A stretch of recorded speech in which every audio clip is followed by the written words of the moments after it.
This is Travis, and my question is, how many times have you considered giving up or battled imposter syndrome, and how do you push through it? I'm your host, Tiffany Souter, and this is Scared Confident. I went and looked, what is the definition of imposter syndrome? I was just curious, and it says it involves feelings of self-doubt, personal incompetence that persist despite your education, experience, and accomplishment.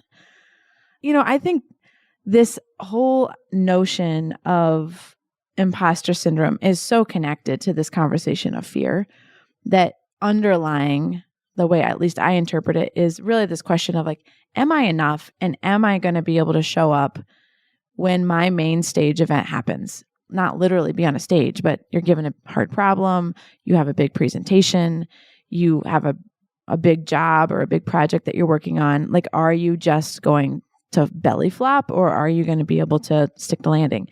And so I definitely battled imposter syndrome. I didn't ever use those words, but I definitely battled that narrative in my head. And I think those feelings were so rich for me that it really created a catalyst for me to go on this expose on fear. What is it and how do I understand it?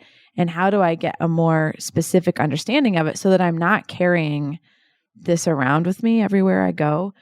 And, I think that there's kind of this balance, not that we need to be fearful, but this, I think, respect that has to be present of how hard it is to be successful and to be really completely present for every experience that you're given in a way that you're mentally working hard for it. You're paying attention, you're creating the relationships, having the hard conversations, picking up the things that you need to be able to learn from everything that you're put into. And so that was very real for me. I remember working on these marketing plans and realizing, okay, this company is going to give us hundreds of thousands of dollars with the expectation that this has success. And I don't know for sure it's going to be successful. I don't know 100% sure it's going to be successful. And there would be moments where it would just take my breath away. And I would ask myself the question, but am I a better chance of getting to the right answer than they have access to other places? So their internal team may have been trying to solve it for a long time, or maybe they had been doing episodic marketing, but never really put a strategy together. And I would gain courage in saying, well, I think I'm at least a good shot. I think I'm closer to the answer than they are because of the experience I have, the exposure I've had, the fact that I spend every single day thinking about marketing, learning about marketing. And so when I was doing that kind of work, that would begin to give me kind of these micro courageous moments where I was like, okay, I'm their best shot. I'm going to ship it and we're going to see what happens. I think when it came to element 3 more broadly, and we had these just gut clenching moments in 08, 09, where we did not have any cash. We didn't have clients that were spending money. We didn't have a reputation. Nobody knew who we were. I mean, it was like a barren desert. And you just wondered if you had what it took. And every single day, it was literally as little as saying, well, today I can show up or I can give up. And every single minute, it was a decision of, am I going to show up or am I going to give up?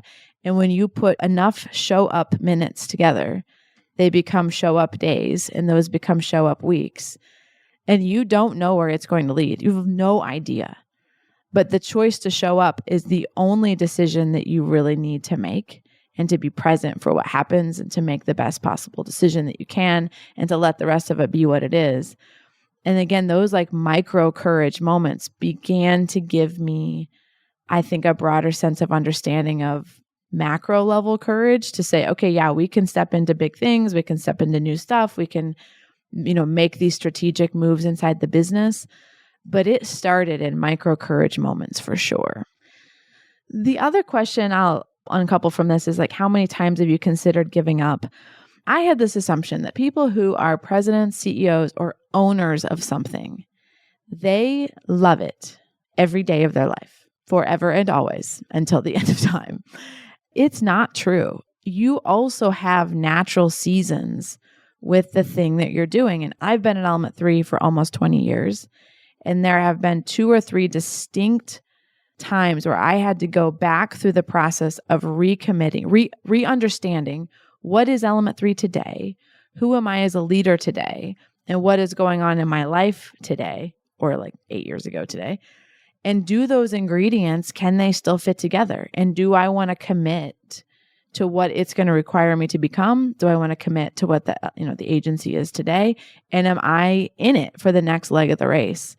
And I think we don't feel like we can say those things when we're the owners or the CEOs or the leaders, because it seems like that would be unnatural. But it's not. It's life, and life has cycles. And I have employees that have been here for 10 years, and they too have probably been through one or two of those cycles where the department they were leading, the job they had, the leader they were working for, the company we are today, the level of entrepreneurship versus precision scale, like precision processes, like, that sort of cultural lever has changed. They had to say, well, is the company it is today and the professional I am today and the things going on in my life, do those ingredients still fit together? And do I want to recommit to the thing it is today? And I think that's healthy. I think it can be unnerving as a manager or leader to see your people go through that, because you want them to pick you at the end of that cycle every single time. And I have found when you allow people to go through that process on a natural path, that where they come to is the right answer for them. And sometimes that right answer is to stay, and sometimes that right answer is to leave. And those can both be right.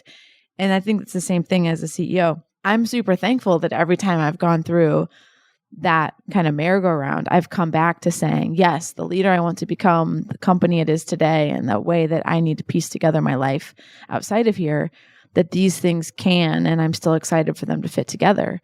But it does change. It very much changes over time.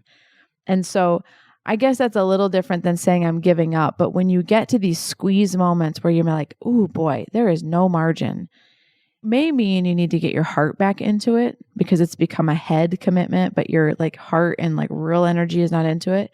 And it could mean that there's an ingredient in what you need in your like success wheel that is missing, and you need to resolve differently so that it becomes sustainable. I think that is a key piece, this idea of sustainability. We have got to get to a place where most of the time we're living in a sustainable place. Our relationships are able to be fed in a way that they're sustainable. Our personal health is able to be serviced in a way that it's sustainable. Our jobs and workload is mostly at a place where it's sustainable. And those things are going to ebb and flow. But if it is in a constant state of everything is always ebbing and there is no sort of release or flow, it is not sustainable. And you're going to burn out, blow up, whatever it looks like. And so that is really what I focus on, is getting things to a place where this is sustainable for me and the people who have to live life around me. So what else is on your mind? Text me, 317-350-8921, 317-350-8921. And be sure to follow along on your favorite podcast app. Thanks for listening today.